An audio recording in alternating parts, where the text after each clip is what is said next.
మాతృదేవోభవ, పితృదేవోభవ. ఇప్పుడు మనము శనీశ్వరుని యొక్క, శని భగవాను యొక్క వక్రగతి గురించి మనం చర్చించుకోబోతున్నాం.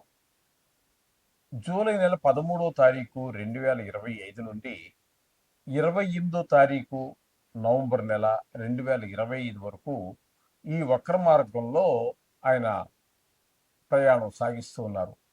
ఈ వక్ర మార్గంలో ప్రయాణించటం వలన ఏ ఏ రాశుల వారికి ఏ ఏ విధమైనటువంటి ఫలితాలు వస్తాయి అనేది సశాస్త్రీయమైన పద్ధతిలో మనం తెలుసుకునే ప్రయత్నం చేద్దాము. ఇందులో మిమ్మల్ని ఏదో భయభ్రాంతులు చేసేసి శని వక్రించేశాడు, మీకు ఈ రాశుల వాళ్ళకి చాలా భయంకరమైనటువంటి కష్టాలు వచ్చేస్తాయని చెప్పడం ఏమీ ఉండదు. మామూలుగానే ఉంటుంది. కాస్త కొద్ది ఇబ్బందులు ఉంటాయి, కాదంటలేదు. దానికోసం మిమ్మల్ని భయభ్రాంతులు చేసేసి మీ చేత వేలు లక్షలు ఖర్చు పెట్టించడం ఇదేది మా ఉద్దేశం కాదు. అలాగే కొన్ని రాశుల వారికి చాలా ఉపయోగకరంగా ఉంటుంది. అంత మాత్రం చేత మీకేదో బల్లబుద్ధి చెప్తున్నా, రాసి పెట్టుకో ఇలాగే జరుగుతుంది అని చెప్పే అంత ధైర్యం నేను చేయనండి. ఎందుకంటే మహానుభావుడు ఆ పరాశరులు వారే చెప్పలేదండి. మనకు జ్యోతిష్యాన్ని అందించినటువంటి పరాశరుల వారే నేను బల్లగుద్దుతా, రాసి పెట్టుకో, హరిహరాదులు వచ్చినా జరగబోయేది ఇదే, అంత మగాళ్ళు ఏం కాదండి మనం. అందుచేత అలాంటిది ఏమీ ఉండదండి. శాస్త్రం ఎంతవరకు చెప్పిందో అంతవరకు చెప్పడం జరుగుతుంది. ఇందులో నా పైత్యం కానీ నా కవిత్వం కానీ ఏమీ ఉండదు. మీకు శాస్త్రాన్ని అందించాలి అనే ఉద్దేశంతో మాత్రమే మేము ఈ ఛానల్ స్టార్ట్ చేయడం జరిగిందండి, ప్రారంభించడం జరిగింది. అదే మా ఉద్దేశం. మీనరాశి వారికి 13వ తారీఖు జూలై నెల 2025 నుండి 28వ తారీఖు నవంబరు 2025 వరకు శనీశ్వరుడు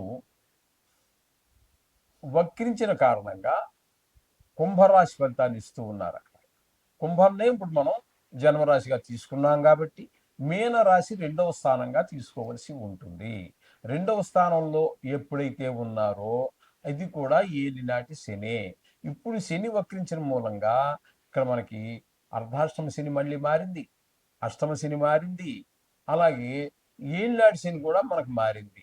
ఎట్లా మకరం వాళ్ళకి ఏలినాటి శని మళ్ళీ వెనక్కి వచ్చినట్టే, ఇంకా కుంభరాశి వారికి ఎలాగూ ఉంది. ఆయన మీనంలో ఉన్న ఏలినాటి శని ఉన్నట్టే. అయితే స్థానం మారింది కానీ ఏలినాటి శని ప్రభావం అయితే ఉంటుంది.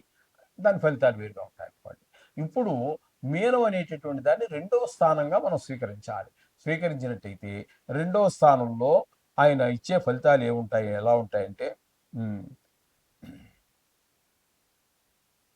సదా క్లేశం, అంటే ముఖ్యంగా సదా సదా క్లేశం వృధా వైరం సతతం కార్యనాశనం సంచార స్వజన ద్వేషం పాప చింతాం ధనేశనం అని చెప్పేసి మనకి తెలియజేస్తుంది ఇక్కడి నుంచి మనకి. చేత ఇక్కడ ద్వితీయ స్థానంలో సంచారం చేసేటప్పుడు వృధా కలహాలు, విచారము, ప్రయత్నం చేసినటువంటి పనులు ఇప్పుడు పూర్తి కాకపోవటము, చెడిపోవటము, సంచారం, వృధా సంచారం చేయటం, పాపకార్యాల్లో ఆసక్తి, సర్వజనుల నుంచి విరోధము, ఈ విధమైన ఫలితాలన్నీ కూడా మనకి చెప్పుకోవలసి ఉంటుందండి. ఈ విధమైన ఫలితాలన్నీ ఇక్కడ మీనరాశి వారికి కూడా ఇస్తూ ఉన్నారు. 3 రాశుల్లో మనకి ఏలినాటి శని ప్రభావం చూపిస్తూ ఉంటుంది. అయితే ఒకటి జన్మంలో ఉన్నప్పుడు వేరుగా ఉంటుంది, వ్యయంలో ఉన్నప్పుడు వేరుగా ఉంటుంది. అలాగే 2వ స్థానంలో ఉన్నప్పుడు వేరువేరుగా ఉంటాయి ఫలితాలు. ఈ విధమైన ఫలితాలన్నీ మనం చెప్పుకోవలసి ఉంటుంది. అందుచేత మీరుకి మంచి ఫలితాలు ఇచ్చిన ఆ శనీశ్వరుడు దాన్ని కూడా స్వీకరించాలి. కాదని తప్పించుకోలేము. తప్పించుకునే మార్గం ఒకటే, అది భక్తి ప్రపత్తులు చూపించుకోవటం, ఆయన్ని ప్రసన్నం చేసుకోవటం, పరిహారం చేసుకోవటం ఒకటే. అందుచేత దాన్ని కూడా అనుభవించవలసిందే. అందుచేత ఖచ్చితంగా ప్రతిరోజు కూడా ఈ నవగ్రహ ఏదో గ్రహం ఖచ్చితంగా గోచార రీత్యా కానివ్వండి, లేదా జాతక రీత్యా కూడా కానివ్వండి, మహాదశ మనకు అనుకూలంగా ఉండవచ్చు, అంతర్దశలు కొన్ని ఇబ్బందులు పెట్టవచ్చు, ప్రత్యంతర్దశలు కొన్ని ఇబ్బంది పెట్టవచ్చు, సూక్ష్మదశ, ప్రాణదశ, ఇవన్నీ కూడా రకరకాలుగా ఇబ్బందులు పెట్టేటువంటి ఉంటాయి. అందుచేత ఎప్పుడు కూడా నవగ్రహాలని మనం ప్రతి నిత్యము ప్రతి క్షణము కూడా పలుచుకోవటం అనేది చాలా శుభప్రదమైనటువంటి ఫలితాలను మనం పొందడానికి అవకాశం ఉంటుంది. పూర్వం అంటే ఇంతకు ముందు మనం చాలాసార్లు చెప్పుకోవడం జరిగింది. అసలు ఈ వక్రగతి అంటే ఏంటి అనేటటువంటి ప్రత్యేకించి కొన్ని వీడియోలు కూడా చేసాము ఇదివరకు మేము. 10 సంవత్సరాల కిందట కూడా చేయడం జరిగింది అది. 10, 12 సంవత్సరాల కిందట కూడా నేషనల్ శాటిలైట్ ఛానల్స్లో చెప్పినప్పుడు కూడా చేశాము. కానీ చాలా కాలం అయింది కదా, అందుకోసం. వక్రగతి అంటే ఏమిటి? ఏ గ్రహమైనా వక్రగతిలో నడుస్తుందా? నడుస్తాయి. ఏ గ్రహాలు నడుస్తాయి? రాహుకేతువులు. అవి ఛాయాగ్రహాలు. అవి ఎప్పుడూ కూడా వక్రగతిలోనే, అంటే యాంటీ క్లాక్ వైజ్, అంటే గడియారం ఇలా కదా తిరుగుతుంది. యాంటీ క్లాక్ వైజ్ అంటే ఇలా అపసవ్యంగా తిరిగేదాన్ని యాంటీ క్లాక్ వైజ్ అంటాము. అవి ఎప్పుడూ సవ్యంగా నడపండి రాహుకేతువులు. అర్థమైందండి? రాహుకేతువులు ఎప్పుడు ఇంచుమించుగా మనం భయపెడుతూనే ఉంటాయి, బాధ పెడుతూనే ఉంటాయి. మామూలుగా కొన్ని కొన్ని ప్రదేశాలు వాటికి మంచిగా ఉన్నాయనుకోండి, లేదని కాదు. అలా 2 గ్రహాలు మాత్రం ఎప్పుడూ వ్యతిరేక దిశలోనే తిరుగుతూ ఉంటాయి.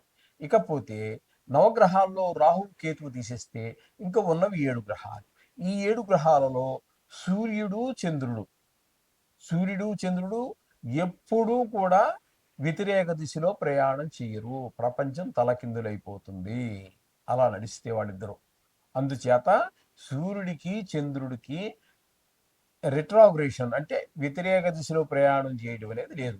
ఇక రాహుకేతువులు చెప్పుకున్నాము, సూర్యచంద్రులు చెప్పుకున్నాం. ఇంకా ఉన్నటువంటివి 5 గ్రహాలు. అవేంటి? కేతు కాదు, కుజుడు, బుధుడు, గురుడు, శుక్రుడు, శని. ఈ 5 గ్రహాలే మనకి ఎప్పుడు వక్రగతి అనేటటువంటి ప్రాప్తిస్తూ ఉంటాయి. వీటిలో కూడా చాలా రకాలు ఉన్నాయనుకోండి. వీటిలో కూడా చాలా, కుజుడు ఉన్నాడు అనుకోండి, ఎక్కువగా స్తంభిస్తూ ఉంటాడు. ఆయన ఎక్కువ కాలం ఉండాల్సిన సమయం కన్నా ఎక్కువ కాలం అక్కడ 2-3 గళ్ళల్లోనే ముందుకి వెనక్కి తిరుగుతూ ఉంటాడు. అది దాని స్తంభన అని చెప్తూ ఉంటాం.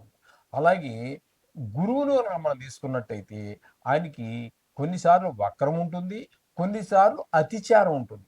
అంటే ఉండవలసినటువంటి జాగా నుంచి వెనక్కి రావడం అనేది వక్రగతి అని చెప్పుకున్నాం. అతిచారం అంటే ముందుకు వెళ్ళవలసినటువంటిది ఒక గడి నుంచి ఇంకో గడికి కూడా వెళ్ళిపోతుంటాడు. 2 గడికి కూడా అవతలకు వెళ్ళిపోయే అవకాశం ఉంటుంది ఆ సమయంలో. ఆ విధంగా గురువు యొక్క సంచారం అతిచారం కూడా ఉంటూ ఉంటుంది. ఇకపోతే బుధుడు అనేటటువంటి గ్రహం ఏదైతే ఉందో ఆయన ఓర్బిట్ కూడా, అంటే ఆయన తిరిగేటటువంటి కక్ష కూడా సూర్యుడికి చాలా దగ్గరగా ఉంటుంది కాబట్టి అదే టైం ఇంచుమించుగా సూర్యుడికి ఒక నెల రోజులు తీసుకుంటే ఈయనకు కూడా ఇంచుమించుగా అదే టైం తీసుకుంటుంది నెలంతా తిరగటానికి. కాబట్టి ఈ 12 రాసుల్లో 4 రాసుల్లో ఇద్దరు కలిసే ప్రయాణం చేస్తారు, బుధుడు, రవి. 4 రాసుల్లో రవి ముందుంటాడు, ఒక గడి వెనకాల బుధుడు ఉంటాడు. కొన్ని రాసుల్లో 4 రాసుల్లో ఇక్కడ బుధుడు ముందుంటాడు, రవి వెనకాల ఉంటాడు. ఈ విధంగా జరుగుతూ ఉంటుంది.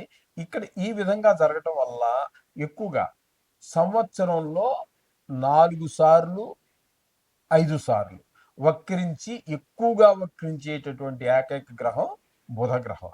ఇది ఈ విధంగా ఉంటుందండి. అందుచేత ఈ శని భగవానుడికి కూడా వక్రం ఉంది కాబట్టి ఇప్పుడు మనకి ప్రస్తుతం ఇంతకాలం, ఎందుకంటే ఇప్పుడు కొన్ని గ్రహాలు, బుధుడు ఉన్నాడు అనుకోండి, ఆయన ఒక రాశిలో సంచరించేదే ఒక నెల రోజులు.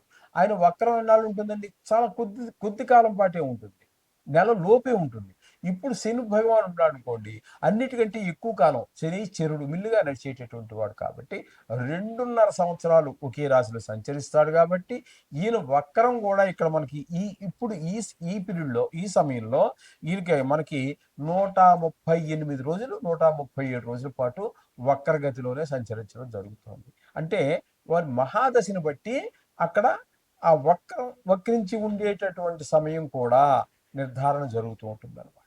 ఇప్పుడు అర్థమైందని అనుకుంటాను. ఇది ఇంతవరకు చాలండి. మీరు అంటే మీ చిన్న డౌట్ తీర్చడానికే కానీ మీరు జ్యోతిష్యం నేర్చుకోవాలనే ఉద్దేశం కాదు కదా. వక్రము అంటే ఏంటి అనేటటువంటి ఒక అనుమానం వచ్చేటటువంటి వారి యొక్క ఆ అనుమానాన్ని నివృత్తి చేయడం కోసం చెప్పడం జరిగింది.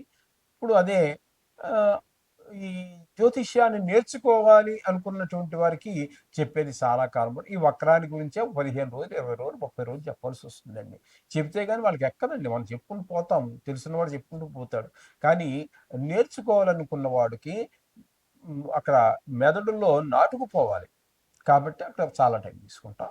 చేత ఇప్పుడు మీకు అర్థమైందని అనుకుంటాను. ఇంకా అర్థం కాకపోయినా ఇంక అంతకంటే ఎక్కువ ఆలోచించకండి మీరు. అంటే వక్రగతి ఉన్నది అని చెప్తే తెలుసుకుంటే మీకు చాలు. శుభం భూయాత్.